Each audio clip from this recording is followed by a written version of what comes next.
What's up, IGN? Joshua here with IGN Movies Guru, Jim Vejvoda. What's up, Jim?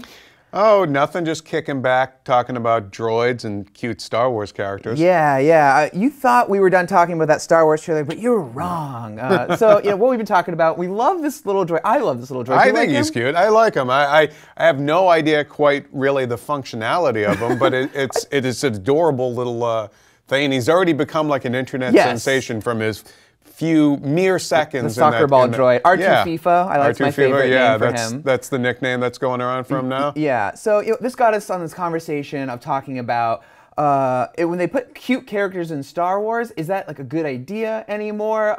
If this character, is he going to be cute or is he going to be annoying? Is he going to be the next Jar Jar? Yes, is that what you're asking me? That's why we're talking about this, of course, because Jar Jar is obviously the epitome of cute gone wrong. They try to have this, cute character and ended up being just completely annoying, and then for the rest of the movies, you can tell they tried to like tone down all sort of cute characters that and to avoid them, but.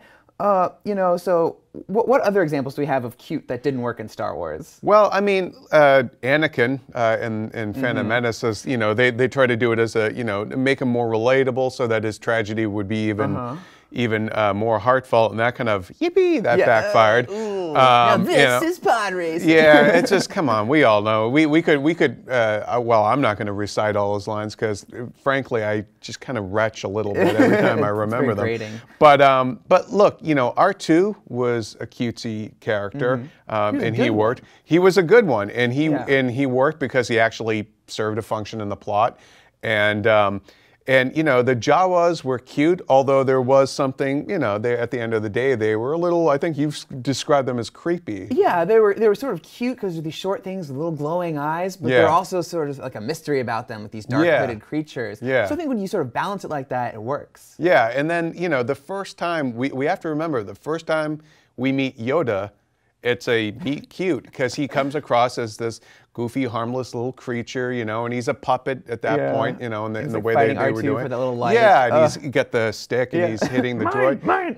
Yeah, and imagine if he had stayed that way, would we still love Yoda? It was the fact that it was an act, on his part. So I think it all depends on the execution and ultimately what the purpose of the character was. Yeah. I know the Ewoks are divisive, but we have to remember, too, Star Wars isn't just for grown-ups. It's for children. And when I first saw Return of the Jedi as a kid, I loved the Ewoks. And you know what? I still like them.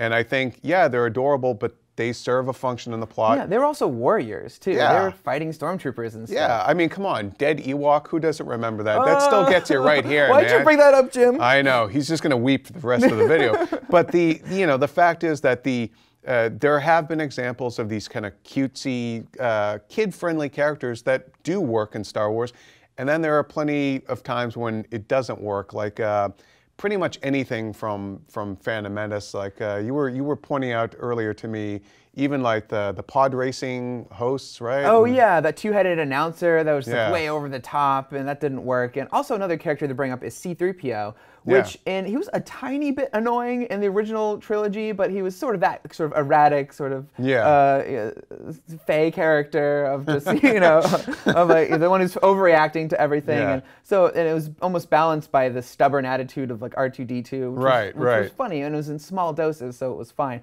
But in the prequels, he was just one thing after another of these like, silly comments. It was too much for me. Remember the droid factory? His head got knocked off, and he got put on a battle droid, and then a battle droid hit his body. It was just ridiculous. I mean, 3PO seemed to get dismembered a few times because in Empire too, they have those little characters that could have been played cutesy, the Ugnaughts, but then you look at them and they're disgusting little gnome-looking things, and they're throwing his head around. Yeah, it's like almost playing with expectations. Like, oh, this is cute. Like, no, it's horrifying. Leave Chewbacca alone. Yeah, he's beheaded C-3PO. You know?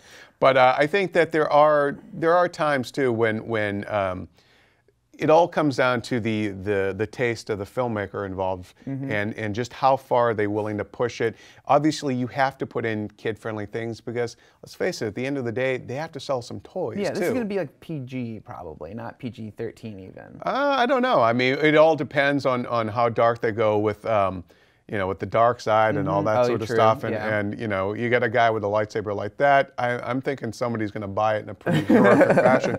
But right there already, if this were available for pre-order on like Toys R Us or Target, it would already be through the roof. Oh yeah, it's like the new dancing baby Groot. It's like Right, this cute little thing that everyone wants as a toy. One last thing before we go: has J.J. Abrams ever put a really cute character in a movie or a TV show? That Yeah, you've you know what watched? didn't work for me was it's actually good that you bring this up, was in the Star Trek reboot, Scotty had a little sidekick character. Oh yeah. And I hated that. Really? Yeah, I didn't think he added anything to that. The one with the He weird didn't need eyes? that. Yeah, you did. I just feel like you didn't need that character. And so that's the one reason why I do have a little bit of trepidation, but who knows? This little guy right here could just be in one scene. Yeah. But that never stopped Star Wars of churning out bunches of toys. For the cantina scene alone sold how many action figures? It's pretty amazing. I'm pulling for this guy. I'm ready to see him be like cute and stuff. You want his own spin-off movie? Yes. Ridley Scott directing Soccer Ball Droid the movie. I feel like he could roll up a wall or do something cool, or plug into something and become a bigger robot or something. Yeah. I think I'm pulling for this guy. So Okay. So that's what we thought of the dangers of cute versus annoying in Star Wars, and we're pulling for Soccer Ball Droid here. So let us know what you think of this stuff in the comments, and for all things Star Wars, all things cute, keep it right here on IGN.